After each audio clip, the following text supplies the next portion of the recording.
बार bell हो जाना ये मतलब नहीं होता है कि दोष मुक्त हो गए हो। तो इसीलिए बेल हो जाने के उपरांत कोई भाषण देना या कोई राजनीतिक बात बोलना उचित नहीं है।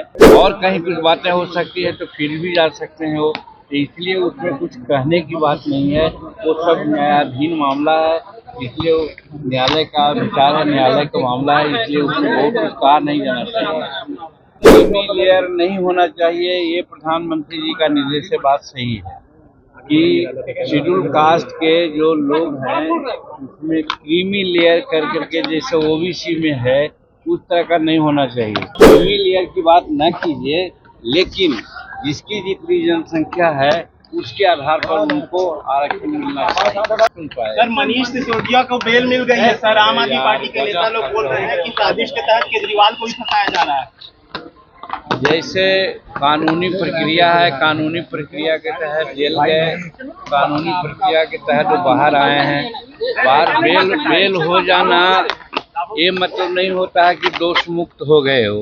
तो इसीलिए बेल हो जाने के उपरांत कोई भाषण देना या कोई राजनीतिक बात बोलना उचित नहीं है। हम लोग यही समझते हैं कानूनी प्रक्रिया के तहत वो गए थे, कानूनी प्रक्रिया के तहत आए हैं। अगर और कहीं कुछ बातें हो सकती है तो फिर भी जा सकते हैं वो, तो इसलिए उसमें कुछ कहने की बात नहीं है। वो सब न्यायाधीन मामला है, इसलिए न्यायालय का विचार है, न्यायालय का मामला है, इसलिए उसको बहुत कुछ कहा नहीं जाना चाहिए। चलिए सर, SC/ST का जो फैसला आया है सुप्रीम कोर्ट का, कैबिनेट ने भी कल बैठक की है और कहा है कि कोई क्रीमी लेयर यानी कि कोटे में कोटा नहीं हो सकता है। देखिए, क्रीमी लेयर और कोटा में कोटा ये दो बात है। हम भी मंत्रिमंडल में थे, हमारी बातें भी हुई है।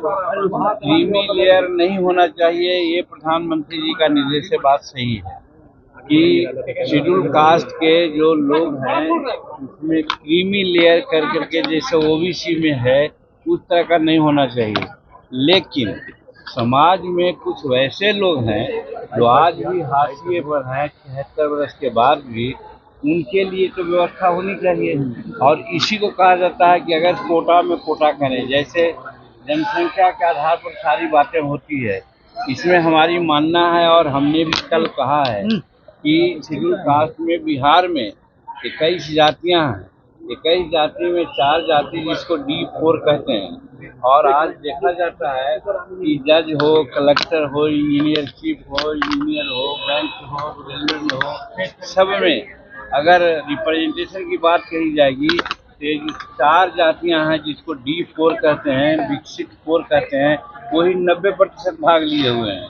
लेकिन बाकी और जो भुइयां, मुसहर, गेहूं, मेहतर, नट, स्कैवेंजर, स्वीपर, ये सब लोग हैं, इनकी जनसंख्या जो है उसके आधार पर उनको आज तक आरक्षण नहीं मिला है। इसीलिए हम लोग की मांग यही है और कल हमने कैबिनेट में कहा भी है कि अलग व्यवस्था होनी चाहिए।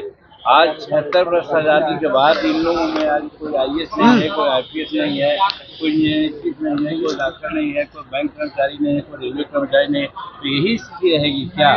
इसलिए क्रीमी लेयर की बात न कीजिए, लेकिन जिसकी जितनी जनसंख्या है उसके आधार पर उनको आरक्षण मिलना चाहिए।